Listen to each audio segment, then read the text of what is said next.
My name is Aman Will, and I work as the lead reporter at the Refugee Sport Network. And today it is my privilege to have met you and that we can have a conversation, a kind of interview. And first of all, would you please introduce yourself to the audience that are watching us? Yes, my name is Ayuen Isaac, a former footballer, played as a goalkeeper and as also a defender in my previous years. Wow, Isaac, these are two different roles, and I'm sure that sometimes difficult. I've once played as a defender, but has never played as a goalkeeper. And take it back to Kakuma Premier League and to Kakuma Refugee Camp. In Kakuma Camp, we do have so many different football teams, and we have different leagues, different divisions. Like we have the KDL, which is Kakuma Diverse League. I hope you know that. We also do have Kakuma Premier League, which has made a breakthrough. And we also do have the Kakuma United, which is representing the refugees in the Kenyan Division League. Now, take it back to the Kakuma Premier League. Which football team do you support?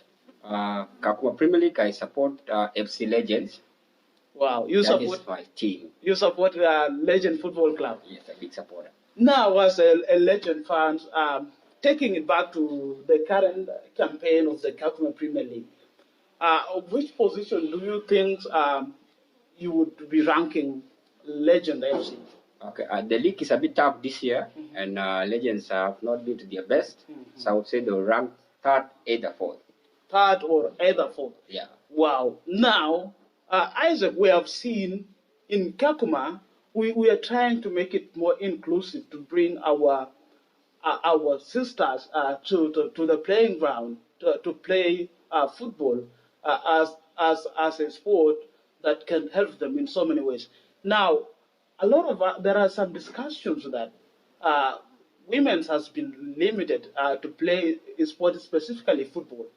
What can you say about that? Do you have a say about that? Yes, well, first of all, sport is something that unifies all genders. But the most important thing is that most people come from different backgrounds, Sure. that they have never been exposed to sport. And now football is facing some backlash, Sure. with women getting involved. But one thing that I want the communities to know, side, is that sport is universal. Women can play a greater part in the world of sport, and it can expose them to a lot of opportunities. Sure. Now we have World Cup for the women, and now we want our women in Africa at least to know that they have a role that they can play.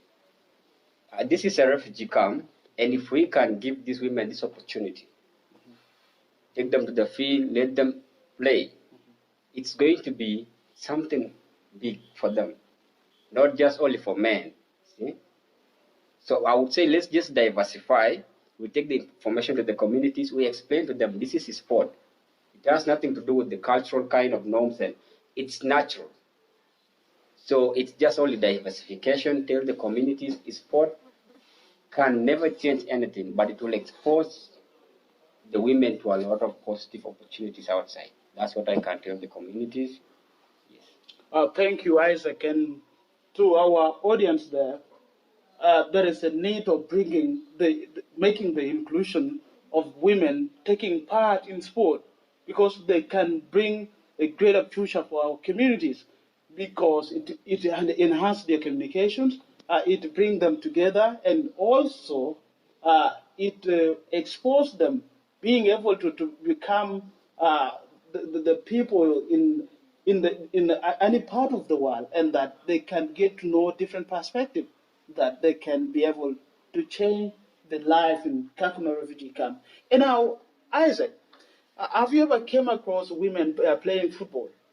Yeah, here in the camp, I've come across footballs that are for women, like for young ladies. I've even trained with them. Sure. Yeah, so it's normal for me because I've been a footballer and I've always encouraged women. So when I get them training, I'm always part of them. Well, thank you. Now, what are the specific challenges that these women faces? You have seen them practicing, training on their normal schedules. Now, what are the do you know any specific challenges that they face? The major challenge that the women face is the support. They lack the kind of support from the community or even from the male. You see that most of them are communicated, they are very committed. They have dreams like us. When I was young, I wanted to be like Lionel Messi. It's just the same with these women. It's something that they can do, but when we don't give them that support, they will never go far. It's just only the support to give them, yes, okay, you can do this. I will support you with this. I will give you uniforms, we'll buy for you maybe footballs, and you can practice. I will come to your playground, and then I will also cheer you up.